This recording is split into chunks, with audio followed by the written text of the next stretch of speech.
Toronto is it's about 200 miles from Rochester. Every 6 months or so, somebody would get a phone call from the program director. Say, I'm looking for someone. Would you like to send me a tape, please? I did, and somewhere I have the rejection letters. But started in Rochester, went to Cornell, then Binghamton, then back to Rochester, then to Pittsburgh. Welcome once again to the Talking Archive. I'm Josh Jacobs. By the way, check out our website on Instagram at JoshDJ57. If you haven't done so already, subscribe to our YouTube channel and get updates. And our conversation continues now with Dave Mason. Now, Dave, last time you'd mentioned that now with several hundred different TV stations, we're not really broadcasting, we're narrowcasting, if you will. Mm-hmm.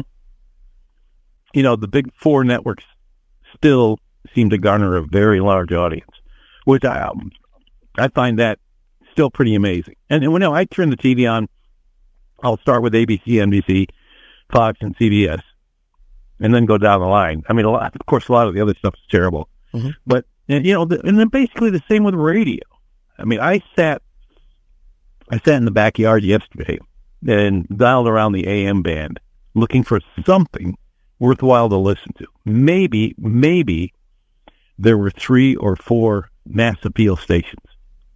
And I think 3 of them, maybe there may have been 5, but 3 of them were sports. Mm-hmm. And I mean, sports talk is okay, but it has more to do with the personality than the facts and figures they're trying to present. Mm-hmm. And some guys don't get it. Some guys do get it. But since Rush Limbaugh passed away, which is a shame, and nobody's filled his void in the talk radio business. And in my estimation, the only talk station worth listening to right now is KFI. Which you can get in San Diego. Oh, yeah. I listen frequently. Yeah, they're pretty much all local except for George Norrie and The Overnight, which is amazing in and of itself because all the other news talk stations in Southern California, the LA market, I can't speak for San Diego, but in the LA market, for the most part, the morning show is the only local show on 790 KBC. Even KBC is not local. I think it's the Armstrong and Getty show. They're running now in the morning? Yeah. So in the midday, they have John Phillips from noon to about 3 p.m. He's the only actual live and local morning host or a talk radio host on KBC. And then the station I work for, KRLA 870, The Answer, the morning answer with Jen and Grant Stinchfield and Jennifer Horn, is the only local show on that station on the weekdays. There's some weekend programs that by the time, and then we have Warren Eckstein's Pet Show, but otherwise, pretty much everything is national on the station I work for. Jen Horn is Mike Horn's daughter. I don't know if you know Mike Horn or not. A lot of people do. Yeah. So there's somebody finally does not know Mike Horn. No, sorry. That's okay. I'll have to work on that. I was joking with Jen. I said, Jen, everybody seems to know your dad. But KFI and the ratings prove it. KFI is one of the top 3 most listened stations in the LA market, and I'm not surprised about that. No, well, yeah. Again, listen to the other ones. I mean, even KNX has kind of given up on what their promise is to be all news all the time. And if you listen on Saturday morning to the AM anyway, you get the car talk show, and they have a couple of financial shows because people are buying the time on the station. Oh yeah, and I think they're running Purity products as well, which again, it's the paid programming, but they're doing that on K-Earth. Yeah, I was shocked when Purity products on K-Earth 101. This is just weird. Yeah. I mean, I thought that the talk radio stations were just airing this, and then the product is around for a couple of years and then it's suddenly gone and it's replaced by another product, and it's the same infomercial, the same canned listeners or callers calling into the show every week, and it's just like it's just like, oh man, that's just I know, believe me, I know. If somebody would, again, KFI is the station that is the talk station that is really appealing to the general public. Mm-hmm. It's not all politics. In fact, they got rid of Rush Limbaugh probably at the right time. Mm-hmm. I moved him over to KEIB, That's right. Yeah. All syndicated.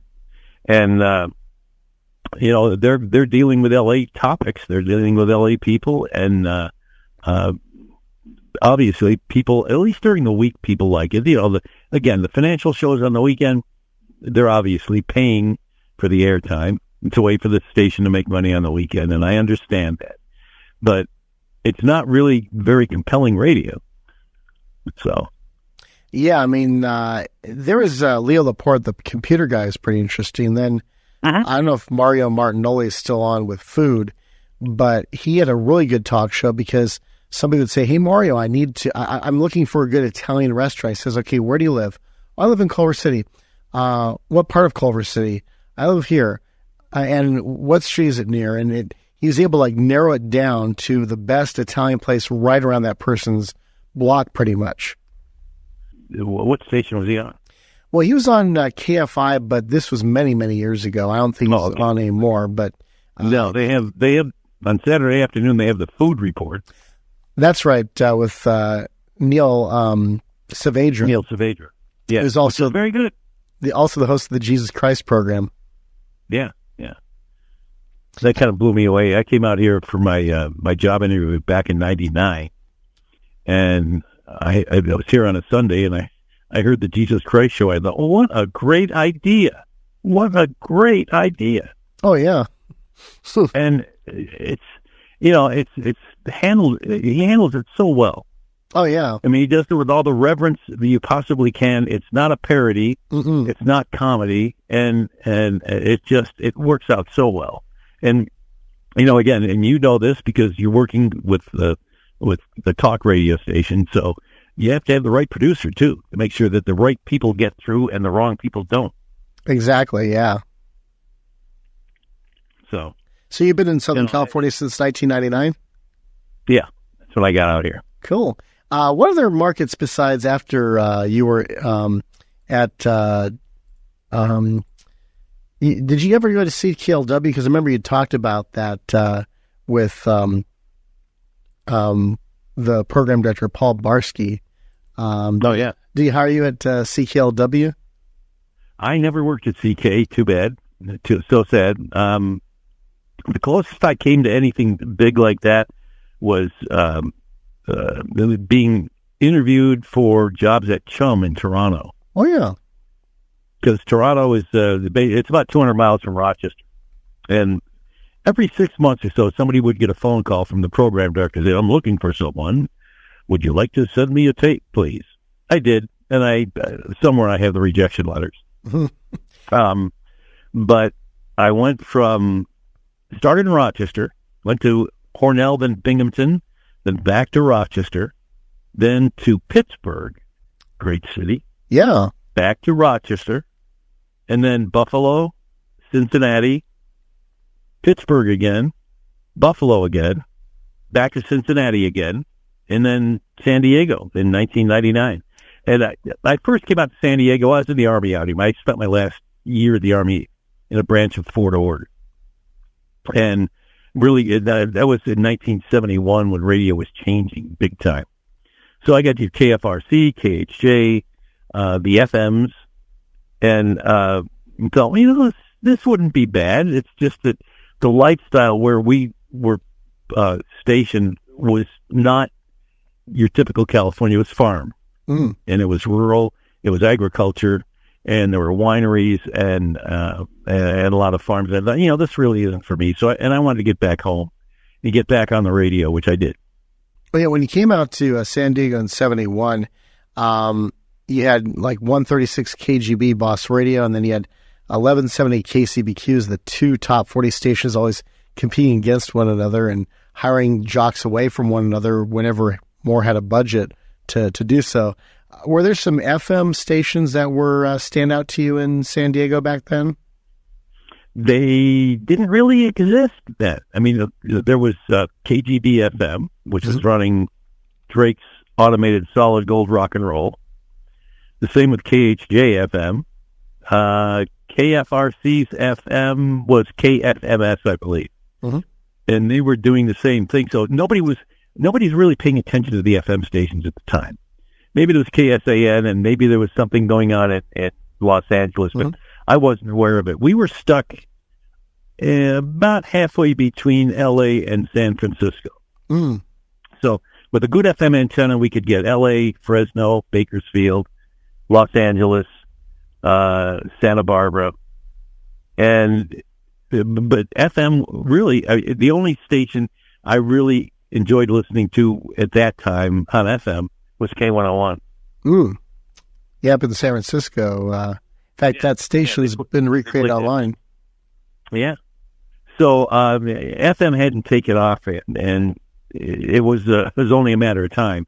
But, at that point, we had KFRC, had KYA in San Francisco, KHJ, KRLA, KDAY in L.A., and the San Diego, you mentioned KGB and KCBQ. The competition was incredible. Oh, yeah.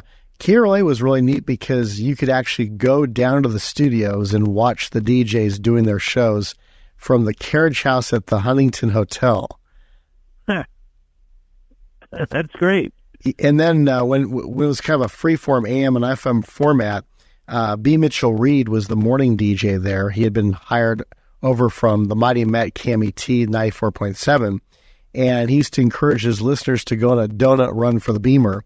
And so boxes of donuts were bought at the local Winchell's Donuts down the street, and people were waiting with bated breath, hoping, oh my gosh, I hope Mitch is going to eat my donuts this morning. And but that was because the thing was with KRLA versus KHJ and KFWB, KRLA could actually interact with the jocks and see them, while KHJ and KFWBs were pretty much isolated from the public. You couldn't go into the studios, couldn't sneak in, unfortunately, like you were able to as a kid. I don't know, maybe somebody did. Maybe they had some sort of genius way of doing it, but otherwise it was pretty much isolated from the world. Yeah, the 70s radio was very cool. I remember getting a copy of Billboard magazine, reading that all the Drake stations, including KHJ, had taken Donny Osmond off the air. And I thought, well, this is things are changing a little bit. And that was when FM started taking over. But that was kind of the beginning of the end. The whole thing was they kind of forgot what made them famous. And I think that happened probably in a majority of the cases, which, you're going to have competition, and the competition itself is going to make things change. And you have to pay attention to that. But that's just my opinion. Yeah, it's interesting you mentioned that because in 1971, KHJ dropped the name Boss Radio from its imaging. Plus, at the time, KRLA 1110, which had been kind of a distant second, was coming on strong. They had world-famous Tom Murphy and Morning Drive, and rumor had it, this was a book called Dream House about the history of KRLA radio. Rumor had that KHJ had Charlie Tuna, their morning man, listening to Tom Murphy air checks to see what's going on and try to figure out, why is this guy coming on so strong? Why is this station suddenly becoming, quickly approaching number one? But KHJ got lucky because KRLA had no license, and so they decided to fire their program director, Dick Saint, who went to KHJ, and then KRLA decided to go to a free-form AM and FM format, and that's where they hired B. Mitchell Reed. And the funny thing is that Shao Stevens, as the new program director, said they actually did very well with that format, but then KRLA saw, they're being successful, so they changed it to some weird, obscure format called Future Rock, and the logo looked just like the book Future Shock, and they had a jingle that sounded like 2001: A Space Odyssey, and nobody knew what the format was, and so eventually Shadow and the alternative jocks would let go, and they switched to soft rock AC, and didn't really find their footing until the mid-'70s when Art LeBeau took over as program director and said, okay, I'll bail the station out of its debts if you give me complete creative control. And that's when KRLA Hit Radio 11 was born, and it was called your Elvis to Elton station, and they played music from the 50s, 60s, and 70s geared toward kind of a Hispanic R&B leaning format. And did that for about 5 years. It even became number one for a while. And plus, by that time, KHJ was still, it was even more stale, I think.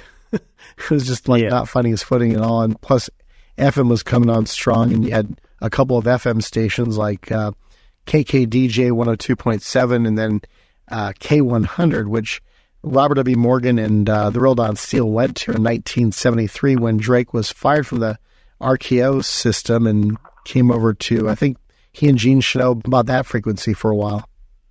Right. I mean, again, that was the whole fragmentation of the whole business. Back in the day, how many AM stations were there that really that made sense in Los Angeles? Yeah, maybe 10, maybe 15. Then you start throwing in the FM is when they realized that, well, first of all, they thought, no, we're not really making any money with this, but we have to have the license. And then the FCC said you have to separate your programming. Mm-hmm. And, they all of a sudden FM started to catch on. And then they started selling radios that had FM tuners in them. I mean, it just, everything has evolved so much that some people will sit there and go, well, why is it like this now? Why wasn't it like this before? And because everything's changing. And I think the one thing you find more and more every day is more people are streaming their audio, whether it's, music or talk or whatever. And again, like I mentioned, my son listens to the Kill Tony podcast, which is, it's not my cup of tea, but he loves it. Mm-hmm. And he thinks it's funny and he enjoys it.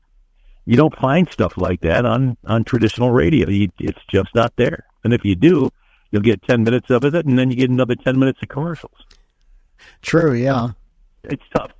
We're in the middle of a conversation with radio personality Dave Mason, and next time he talks more about top 40 radio as well as the evolution of the FM band, or the revolution of the FM band. Plus, what radio station was he on that had a 70 share? We'll find out next time.